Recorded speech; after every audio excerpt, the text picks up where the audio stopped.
저희가 지금 비유에 대해서 계속 말씀을 드리거든요.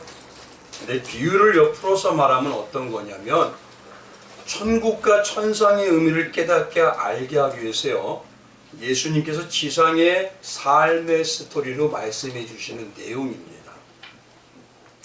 예수님은요, 당시 유대인의 청중들이요, 매일의 삶에서 접하는 친숙한 소재들을 통해서요, 지금 우리에게도 동일하게 하늘의 세계가 어떤지를 설명하고 계시는 거예요. 왜냐면요, 성도에게는 정말 그 하늘의 복은 완벽한 복이기 때문에 그렇습니다. 예수님의 비유는요, 언뜻 보면은요, 많은 부분에서 쉽고 단순해 보입니다. 그런데 깊이 들어가면 갈수록 결코 쉽지가 않습니다.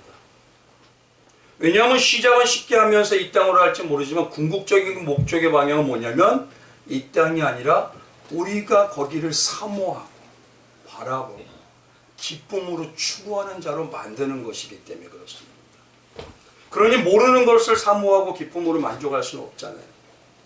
우리를 그 하늘을 알게 하고 정말 예수님이 준비한 것이 얼마나 대단하고 귀하고 은혜로운지 그것을 알게 하기 위해서 비유로 이야기를 하더라는 것입니다. 근데 중요한 거는요, 비유를 알아듣는 자들도 있지만 못 알아듣는 자들이 있더라는 것입니다. 알아들어서 삶이 변화되고 그 삶이 변화됨으로 인해서 영육간에 진짜 하나님이 놀랍게 주시는 축복의 복을 받는 자가 있는 반면 듣기는 듣지만요, 여전히 삶이 안 변하는 자들이 더 많더라는 것입니다. 결국 한마디로 하나님께 예수님께서 말씀하실 때 이 땅의 것으로 하늘을 설명한다면요, 이렇게 말씀을 드릴 수가 있습니다. 성도에게는요, 이 땅보다 하늘의 세계에 대해서 온전히 알아가는 것이 오히려 이 땅의 문제도 해결하는 방향이라는 것입니다. 오히려 영육간에 우리가 그렇게 바라는 소망하는 복을 받는 온전한 방향이요 길이라는 것입니다. 그렇기 때문에 해석을 예수님께서 의도하신 천상의 방향, 하늘의 방향이 아니라 이 땅의 방향과 이 땅의 삶의 해석으로 가르치고 가르침과 설교는 오히려 성도에게 맞는 복을 못 받게 하고 있는 겁니다.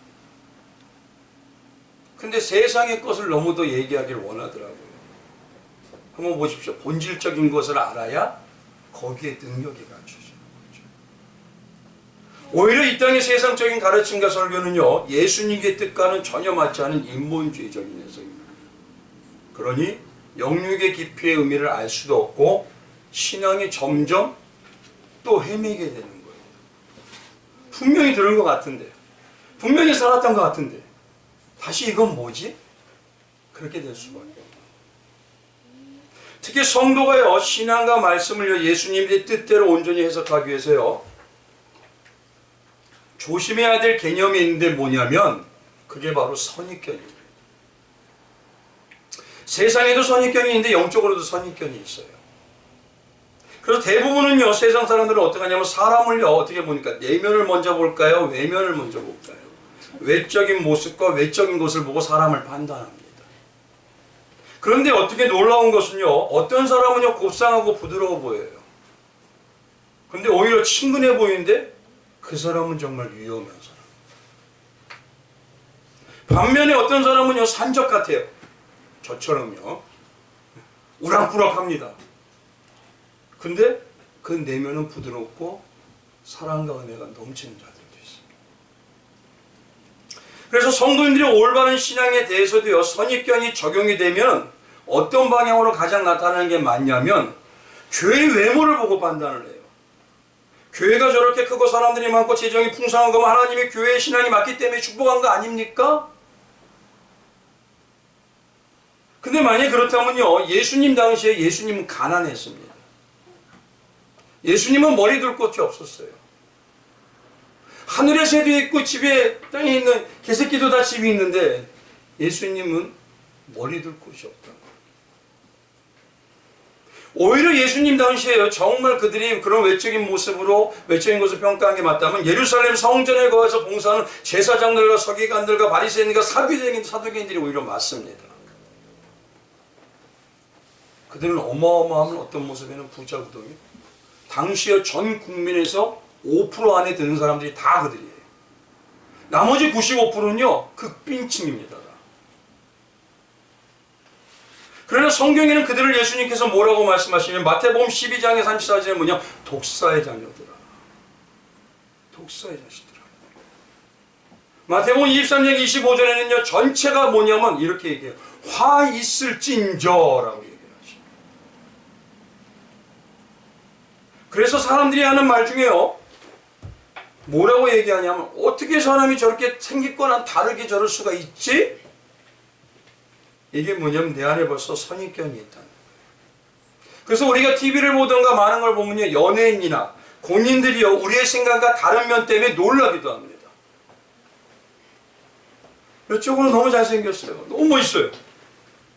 근데 저렇게 음란과 쾌락에 쩔어서 살 수가 있을까? 그 이유가 뭐냐면 우리는 이미 과거에 우리의 삶에서 경험한 것들 아니면 내가 경험하고 싶은데 내가 원하는 그 모습이 있어요. 그 모습이 있는데 그 모습을 생각과 가치관으로 이게 진짜 맞다고 내가 만들어버리는 겁니다. 그게 바로 선입견이에요. 한국 사람들이 가장 신앙 안에서 오해가 많은 단어가 어떤 걸까요? 사람들이. 그게 바로 아버지라는 단어입니다.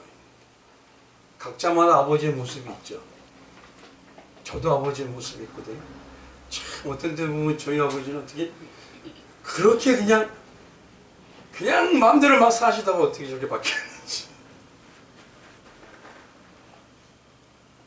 근데 문제는 뭐냐면 하나님 아버지를요 이렇게 생각해버려요. 그리고 이렇게 될 거라고 여겨버려요. 각자마다 자기들이 경험한 아버지에 대한 그 선입견으로요 하나님까지도 판단합니다. 그래서 지난 시간에 뭐라고 말씀드렸죠? 사람은 성도라도요 내가 보고 싶은 것, 내가 듣고 싶은 것만을 더 고집하며 따라갑니다. 그래서 지금 이 시대에 많이 문제가 내가 복음을 쓰고 내가 신앙을 쓰고 내가 만난 하나님을 만나기 원합니다. 그래서 지난 시간에 가장 뭐냐면 이 아버지에 대한 생각이 잘못된 게요. 포도원의 품꾼의 비유의 첫 시간에서요. 하나님은 어떤 분이냐면 전능하신 하나님이셔요. 괜찮아요. 전능하신 하나님인데 그 전능의 의미가 어디까지 이루어지는지를 어디까지 말하는지를 우리 성도들이 잘 모릅니다. 전능하신 하나님을요. 지난 시간에 포도원의 주인으로 비유합니다. 그런데 그 포도원의 주인이신 전능하신 하나님은 우리의 세상 가치관과 개념으로 바라볼 땐 주인을 오해해요. 그래서 어떻게 합니까? 저 주인은 좀 불의한 주인이야. 자기 마음대로 하려는 주인이야. 저 주인은 악덕 고용주와 같아. 그렇게 우리는 오해하게 돼요. 그러면서 반대로 뭐라고 그러냐? 우리의 대부분이 어떻죠? 다 일하는 사람이고 노동하는 사람이라고 생각하니까 포도원의 주인의 요청함으로 포도원에 와서 들어서 일한 그들, 그 품꾼들이 오히려 요구하는 게 정당한 대가를 요구하는 것 같아요. 막상 이 내용을 보면 그렇습니다. 그리고 오히려 그들이 더 의로운 자처럼 해석을 하고 보여지게 됩니다.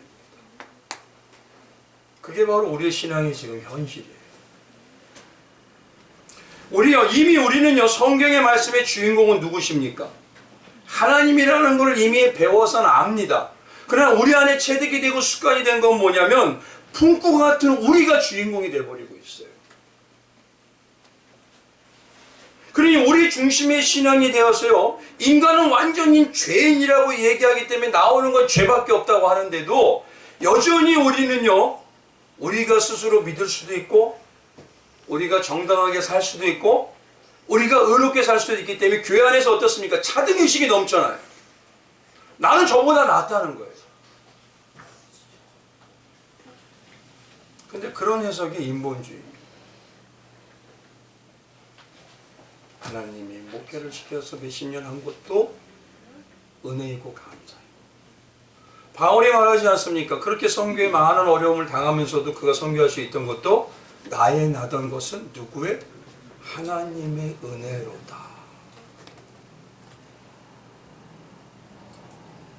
결국 뭐냐면 우리가 이렇게 하나님을 전능하신 부터도 오해하기 시작하는 게 이게 신앙의 가장 중요합니다. 왜냐하면 신본주의로 해석이 안 되면요, 그 놀라운 하나님이 왜 우리를 사랑하냐를 알 수가 없어요. 하나님 바라볼 때 피조물은요 어떠냐면 성경에 이렇습니다. 야곱이라고 하면 믿음의 조상 있죠? 아브라함과 이삭과 야곱이잖아요. 근데 야곱을요 이사야서에는 뭐라고 표현하죠? 야, 너 지렁이 같은 야곱아, 벌레 같은 존재야 이래요. 근데 뭐라고 합니까? 내가 너를 사랑하여 지명할 불렀나니? 그렇죠. 이 의미가 어마어마하게 대단한 걸 모르게 됩니다. 여전히 나는 의로운 자가 되고요, 나는 그래도 나은 사람이 되기 때문에. 근데 하나님의 전능하심으로 바라보면요, 티끌만도 못한 게 우리예요. 근데 그런 우리를 사랑해서 말씀에 자기를 묶어버리셔요. 내가 너희를 구원하리라. 그리고 아들 하나님까지 보내셔서 죽여셔요. 이게 이해가 됩니까? 전능하신 하나님이? 차라리 저 같으면요 우주를 다시 만들어요. 수백 번 수천 번. 뭐하러 아들을 죽여요? 근데 본인의 말씀 언약에 묶여서 그 언약대로 아들을 보내시고 창조주가 말씀이 육신이 돼서 오신 그분이 십자가를 지시고 온몸이 갈기갈기 찢기시고 내 생명으로 다 이루었다라고 끝나죠.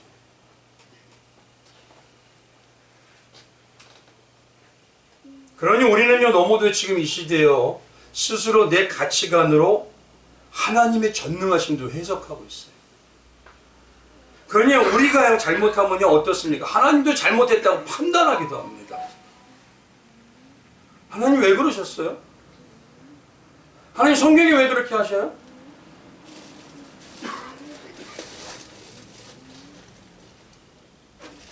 한번 보십시오. 여전히 전능하신 하나님이라는 것은 전능이 뭡니까? 하나님의 뜻대로 하나님이 원하는 대로 할 수 있다는 거 아닙니까? 근데 우리는요 여전히 뭐냐? 나를 도와주고 잘 되게 하는 하나님은 나의 하나님이에요. 혹시라도 나를 시련을 주고 고난을 주면 너의 하나님이에요.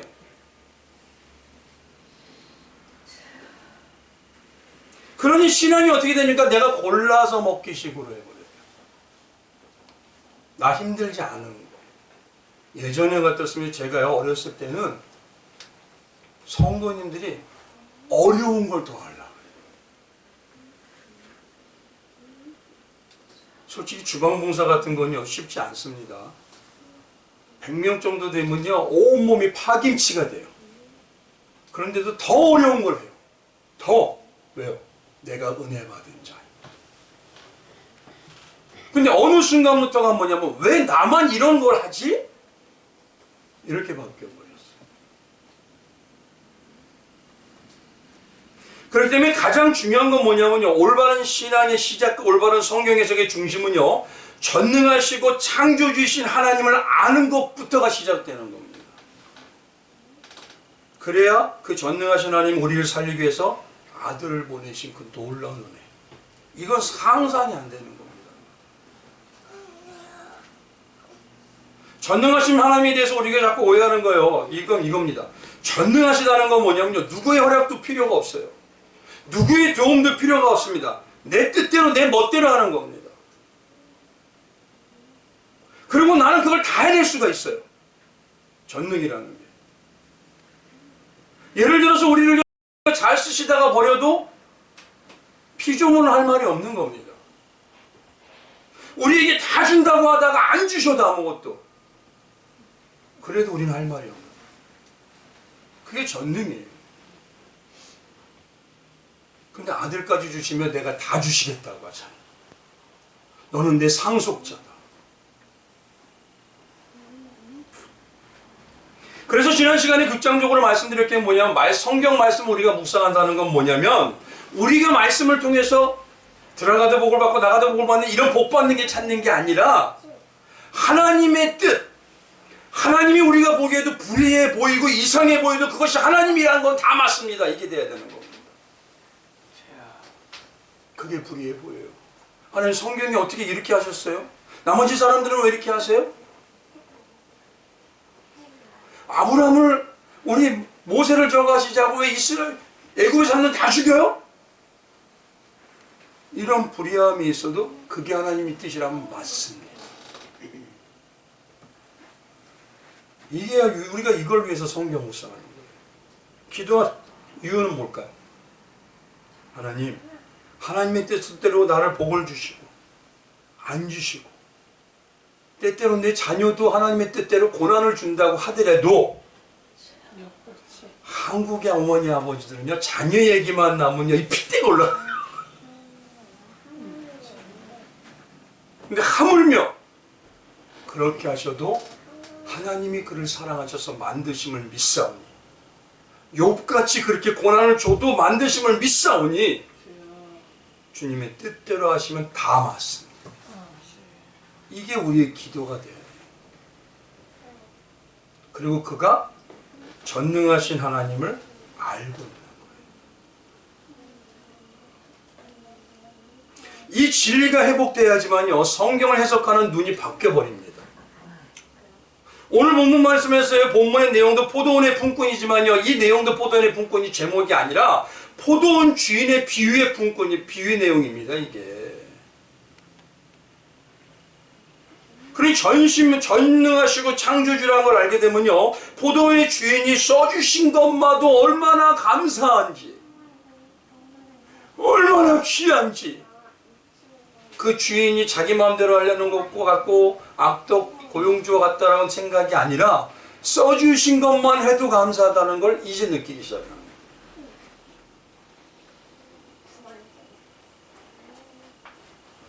근데 여전히 이분은 말씀하시죠? 난 전능하신 하나님 믿습니다. 나에게 복 주는 전능하신 하나님이에요. 나에게 은혜 주는 전능한 하나님이에요. 그 정도의 하나님을 믿습니다는 고백이에요. 그러니 만약에 이 포도원의 주인처럼요 내가 봐도 자기 마음대로 하는 것 같은 하나님이면 전 그 생각이 들어요. 과연 이 땅에 하나님 믿는다, 예수님 믿는다는 사람이 몇 명이나 될까? 그래서 혹시 예수님이 그러신 것 같아요. 마지막 때에 믿음을 보겠느냐. 왜냐하면 한번 생각해 보십시오. 환난 때는요 어떤 사람은 택해주고 어떤 사람은 버려줘요. 근데 택해주는데 나도 버려줄 수 있고 내 자식도 버려줄 수 있어요. 그럼 어떻게 될까요? 그래도 하나님 맞습니다 그럴까요? 그냥 우리의 신앙이 지금요 잘하고 있다지만 너무 어떤 때는 얄팍하기도 합니다.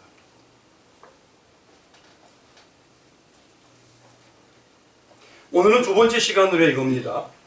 우리가 이렇게 볼 때 되면요 이 주인이 악독 고용주 같아요. 또 어떤 데 불의하게 자기 마음대로 하는 것 같잖아요.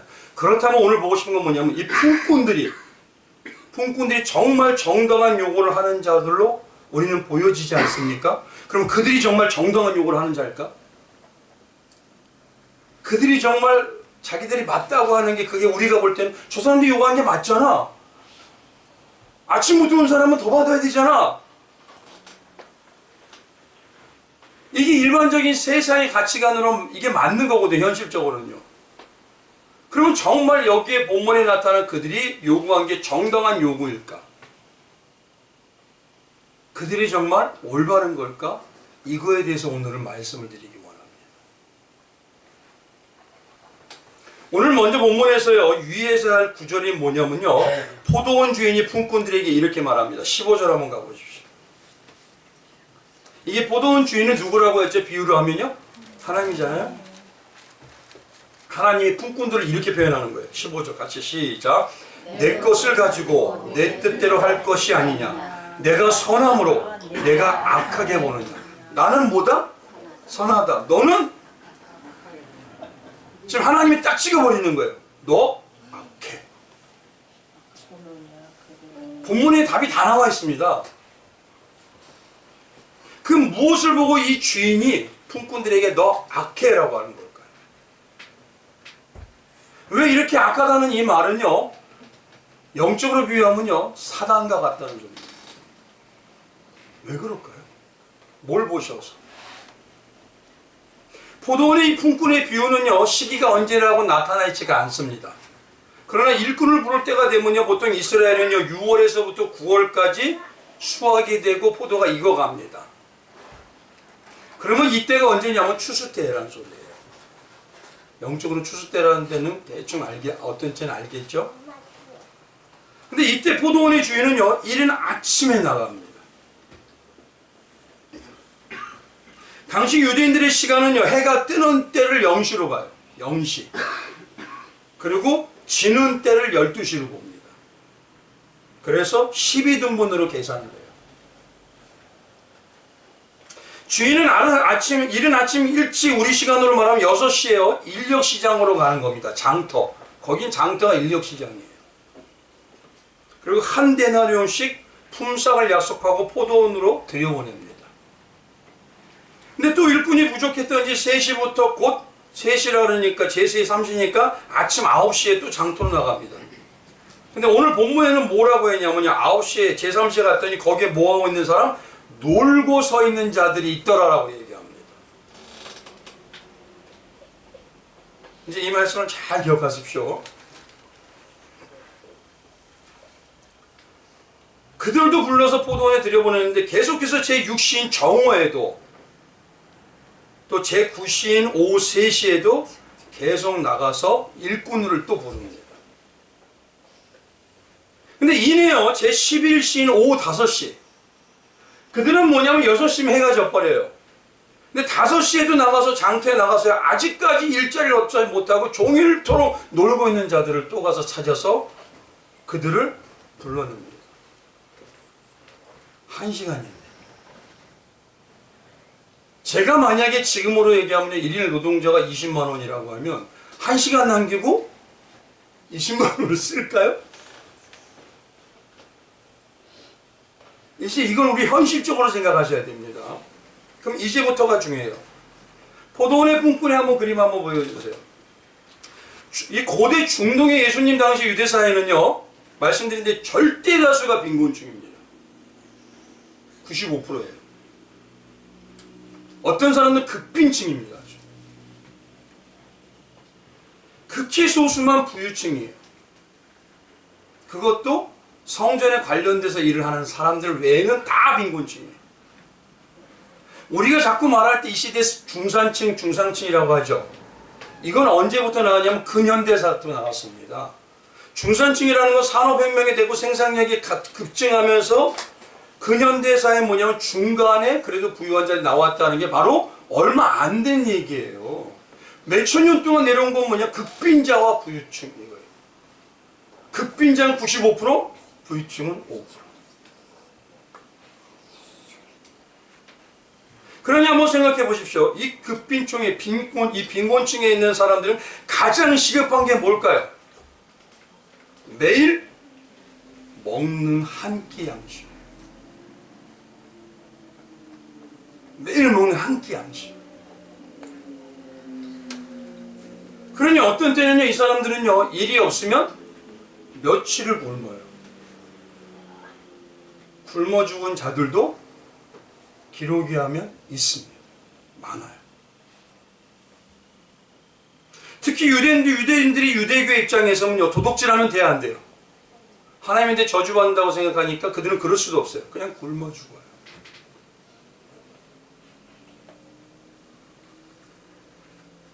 그러니 이 빈곤층들이요, 매일 삶에서 당연하게 배고픔의 문제는요, 지금이 음식이 넘쳐서 우리 어떻죠? 제가 참 놀랍습니다.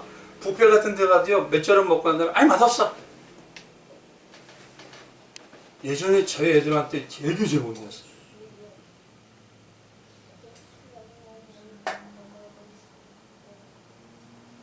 왜냐면 저희 때만 해도 먹을 게 없어 메뚜기하고 풀에다가 슈가 타가지고 간식 먹고 저도 그랬거든요.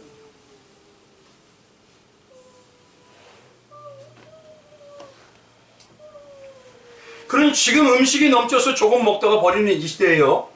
또 나를 위해서 저축도 하고 연금도 하고 보험도 넣어드리는 이 현대사회 사람들은요, 그거 이해를 못합니다. 예전에 제가 고등학교 이렇게 보니까요, 저희 유튜브를 보다가 웃긴 장면이 있어요. 어제 학교 선생님이요, 애들한테 딱 뭐고, 얘들아, 점심시간이었나 봐요. 쌀이 없으면 밥을 먹을 수가 없잖아.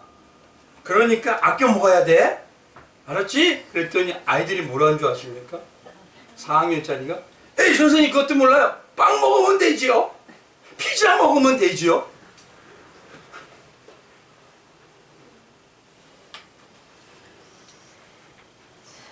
이해 못하는 거예요. 지금 우리가 그 급빈증을 안다고요? 제가 하나 말씀드릴까요? 제가 얼마나 저희 가난한지요. 쪽방에 들어가 사는데 부모 둘하고 자식 둘밖에 못 들어가요. 저희는 자녀가 저희 가족이 9식구예요. 어떻게 저희가 그 집에 들어가 산 줄 아십니까? 밤 11시 올 때까지 12시까지 뒤에 자녀들 나머지들은 담벼락에 숨어 있었어요. 주인한테는요 애들 2명밖에 없다고 얘기해요. 그리고 맨날 숨어서 다녔어요. 주인. 방이 너무 없어가지고 9식구가 이렇게 온종일 누워서 자본 적이 없어요. 다 요렇게. 담요 2개 탁 덮으면요 다 9식구가 자요. 저희 애들한테 이 얘기 해주면요 그거 무슨 조선시대 얘기예요?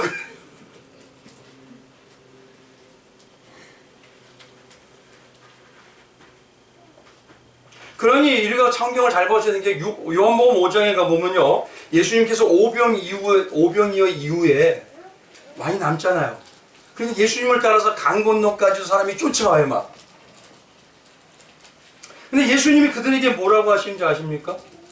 요한복음 6장 26절에요 예수께서 대답하여 이르시되 내가 진실로 진실로 너희에게 이르노니 너희가 나를 찾는 것은 표적을 본 까닭이 아니요 떡을 먹고 배부른 까닭이다. 맞습니다. 이들의 입장에서는요 배 한 끼 골치 않으면 되는 거예요.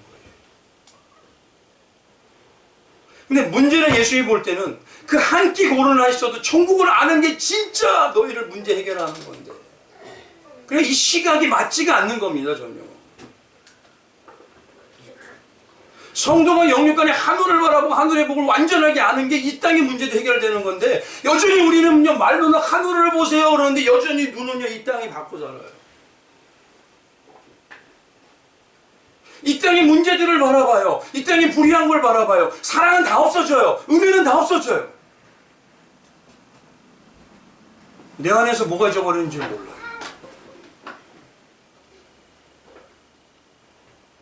그러니 그날 이 품꾼들은요 하루 종일 인력시장을 배회하는 게 삶입니다. 하루 종일이에요. 누가 하나 써줄까? 근데 지금이 우리 한국은요 되게 부유합니다. 우리 성도님들 아시나요? 뜨거운 물 참을 수 있는 나라가 전국의 전 세계 몇 프로 될까요? 몇 프로 될까요? 다 알 것 같죠? 전 세계 15%밖에 없습니다. 뜨거운 물 쓰질 못해요. 전 세계 70억에서 15% 거기에 우리나라가 속한 거예요. 우리가 하나님이 얼마나 축복을 주셨는지.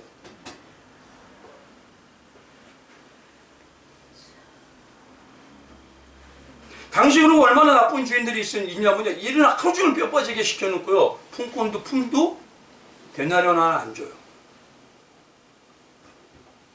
그런 자들이 이 탈무드의 모험료 태반이었다고. 쉽게 말하면 품꾼은 넘쳐나는데 일자리는 턱없이 부족해. 그리고 자신을 써주는 주인이 없어. 예수님 당시 한번 생각해보세요. 예수님이 공생애 전에 직업이 뭘까요? 근데 예수님이 골골했다면 썰까요? 그러니 예수님도 일꾼들이 어려운 거예요. 하루 생계. 내가 일을 못 찾으면 내 가족까지 다 굶어요. 그걸 뼈저리게 느낀 사람. 그런 분이 천국의 비유를 하는 거예요. 왜? 근본을 해결해 주시기 위해서. 그런데도 눈이 안 돌아.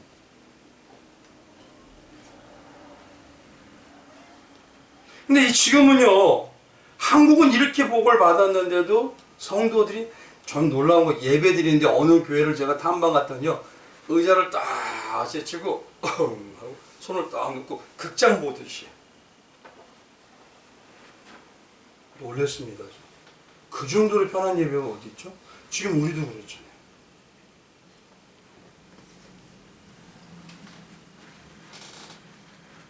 아무튼 한번 보십시오. 이런 현실이라면 포도원의 주인은요.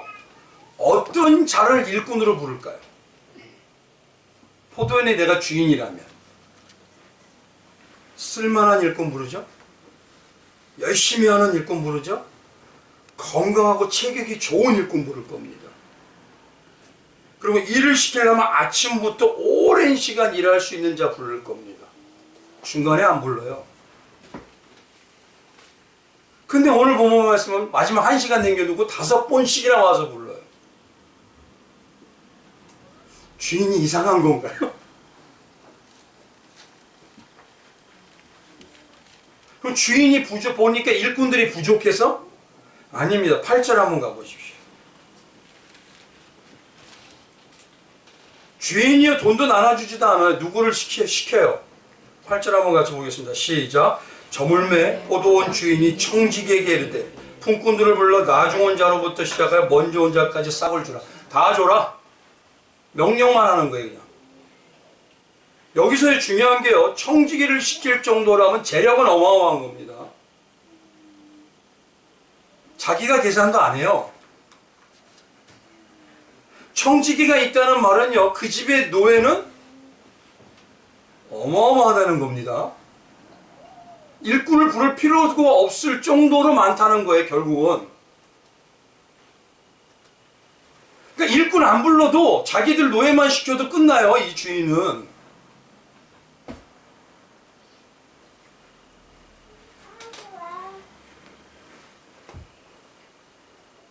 그럼 현실적으로 보세요. 아침 일찍 부른 사람들은요. 내가 딱 봤을 때 어떤 사람을 아까 부른다고요? 일 잘하고 건강한 사람 부르잖아요. 근데요. 시간이 갈수록 다 일 잘하고 건강한 사람들을 다 주인들이 그때 추수 때가 돼서 데려간다면 나머지는 어떤 사람들이 있었을까요 도대체? 왜 이건 생각을 안 하죠? 성경을 보시면서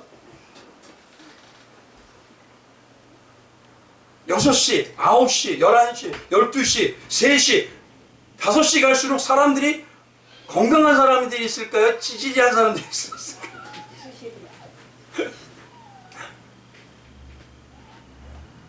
그런 사람들은 써도요 돈만 아까운 거예요.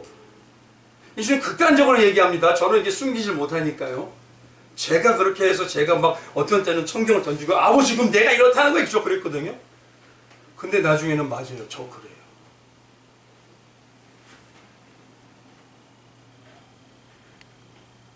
그러니까 주인들에게 보면요 3시, 6시, 9시가 되고요 11시에 가는 이 일꾼 품꾼들은 어디에 쓰지도 못하는 자들이에요. 이건 잘 생각하셔야 됩니다. 특히 3절이나 6절에 가보면 그들은 뭐하는 자들이라냐면 놀고 있는 자들이라고 해요. 놀고 있는 자들. 근데 여기가 놀라운 건요 우리가 자꾸 얘기할 때 또 오해하는 게 한 데나리온이 작다고 생각하죠.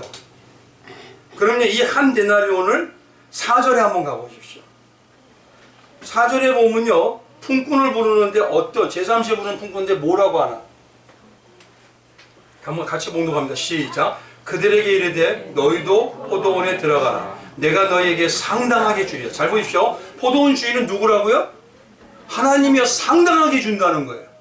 하나님이 주는 상당함이라는 게 어떤 정도일까요?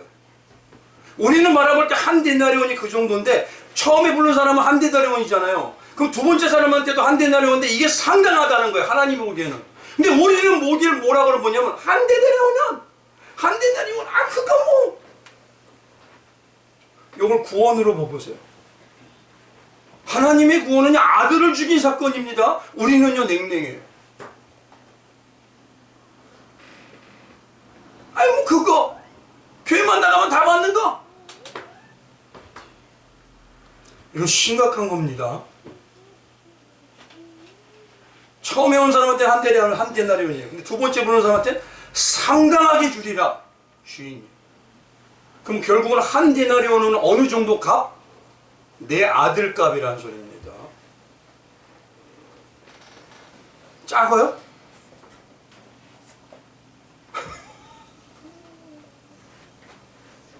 자꾸 내가 뭐냐면 인간적인 눈으로 바라보니까 이게 어느 정도인 줄을 모르고 있는 거예요. 지금.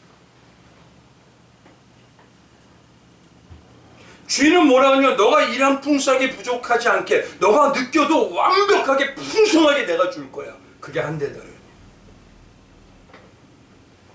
근데 우리는 딱 읽기만 해도 에이 그거 겨우 한 데나리온. 선한 사마리아인 비유 중에서요. 여관 주인에게 그 선한 사마리아인이 뭐 얼마나 주죠? 2데나리온 주죠. 이거는요 뭡니까? 강도 만난 자의 생명을 살리는 돈이에요. 작은 건가요? 어마어마한 겁니다. 근데 우리는 2데나리온, 한 데나리온.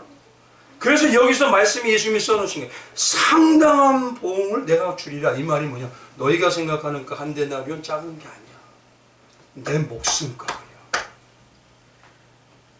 작나요? 아니잖아.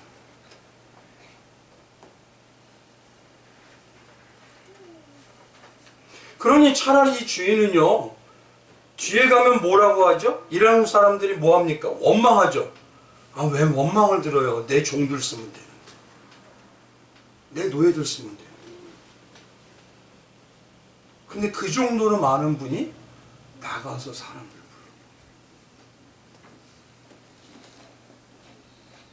주인이 부당해 보이세요? 악독고용주로 보이세요? 어떠세요?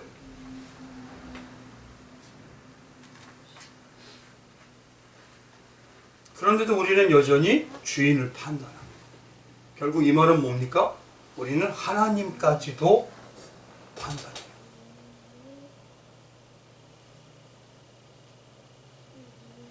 도대체 이 사람들은요, 왜 제9시, 제11시까지도 이러고 있을까? 인력을 배열하는 사람들은 어떻습니까? 늦게 나온 사람일 수 있잖아요. 그들은 게으르기도 하죠. 항상 놀기 바쁜 사람이죠. 가족에 대한 책임감도 없어요.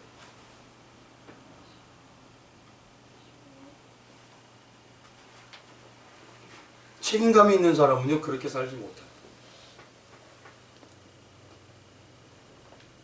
그럼 주인은요, 그들을 데려와서 똑같이 품삯을 줬다면 도대체 왜?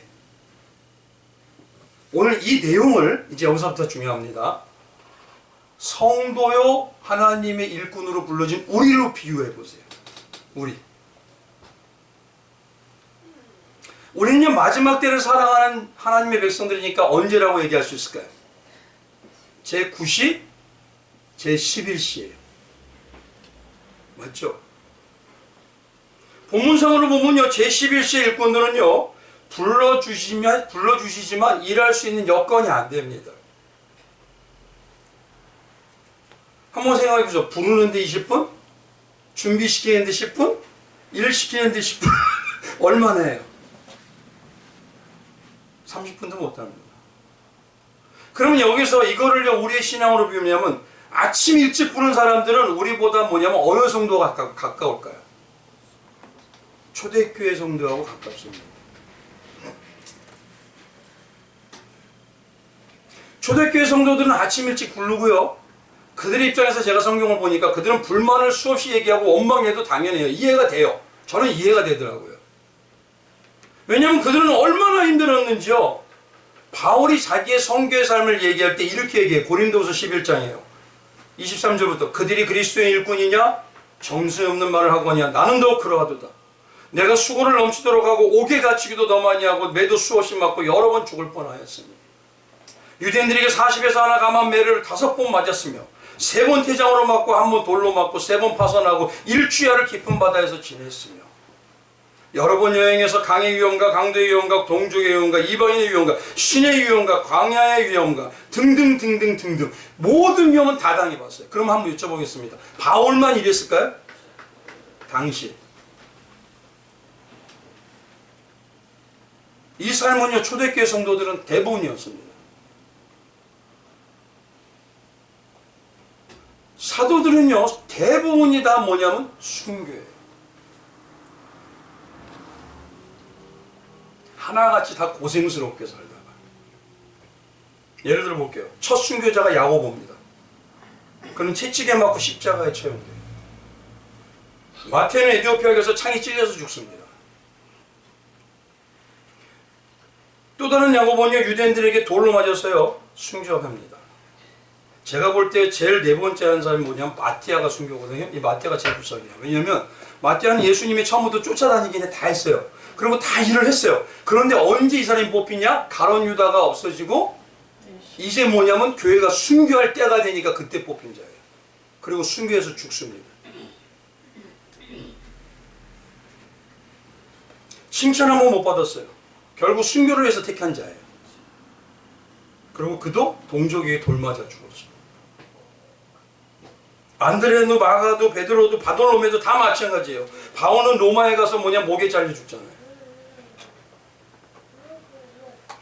있는 대로 얘기하는 거예요. 우리 좋은 것만 보지 말고요. 이런 것도 좀 보시자고요.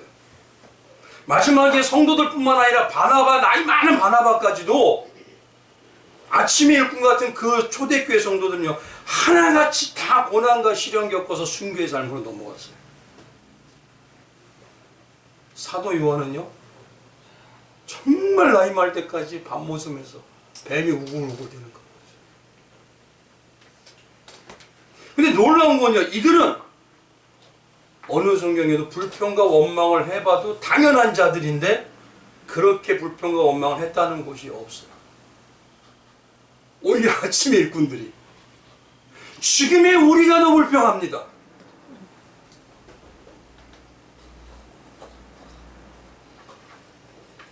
그럼 제3시와 제3시와 그때 되면 어떨까요? 이걸 시대적으로 보죠. 중세시대는 어떻습니까?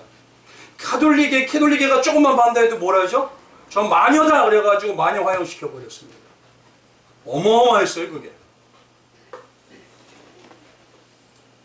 물론 잘못된 모습일지 모르지만요, 중세시대는요 예수님과 함께 고난을 당한다고 그래서 어떻게 하냐, 예를 들어서 계단을 올라가는데 유리가루를 뿌려요. 그리고 무릎으로 올라가요. 피를 절절 흘리면서도. 이게 고난을 받아야 된다고. 그리고 그들은요 자기 등을 채찍으로 때려서요 상처가 쩍쩍 갈라지는데 한두 번 사람이 아닙니다. 근데 그들은 고난을 받는 게 맞습니다. 프란체스코라는 사람은 부자였는데도요 다 나눠주고 노숙자처럼 살아요.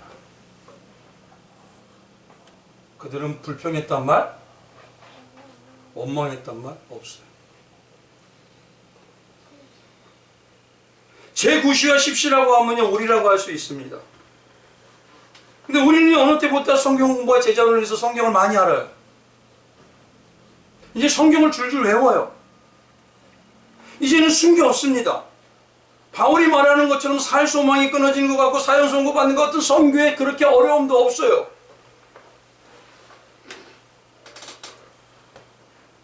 이제 어느 때보다 예배는 평안히 드릴 수 있고요. 때때로 어디 교회 가면 극장처럼 보기도 합니다.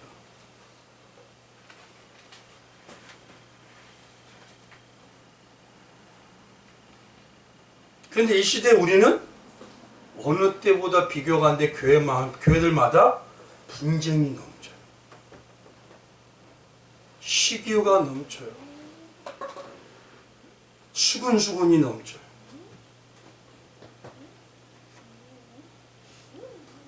지식은 많을지 모르지만요 오히려 그들처럼 성경은 정확하게 가지고 있지 않아도 행함이 적어요. 그리고 더 복 달라고 대가신앙, 거래신앙.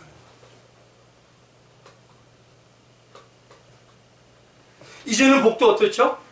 30배? 에이, 60배? 아이, 몇 배? 100배!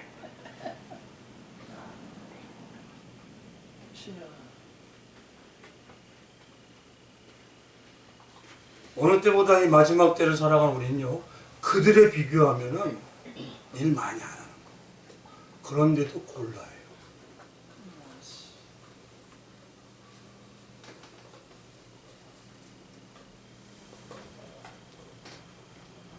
그러면 지금 이렇게 이제 놓고 보십시오. 포도원의 주인이 불의합니까? 포도원에 품꾼이 불가합니까?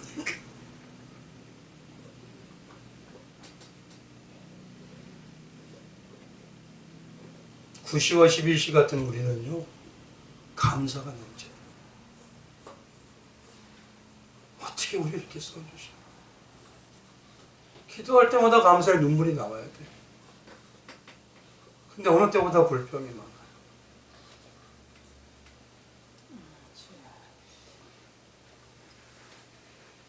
우리한테 진짜 순교의 삶이라고 돌에 맞아 죽어도 갈래?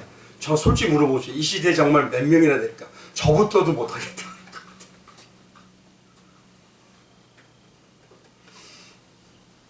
오늘은 가정주일입니다. 그리고 가정의 달입니다. 나의 신앙의 모습은 누군가에게 비춰져요.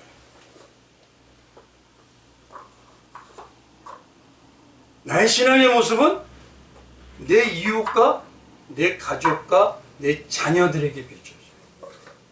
무엇이 귀중하십니까?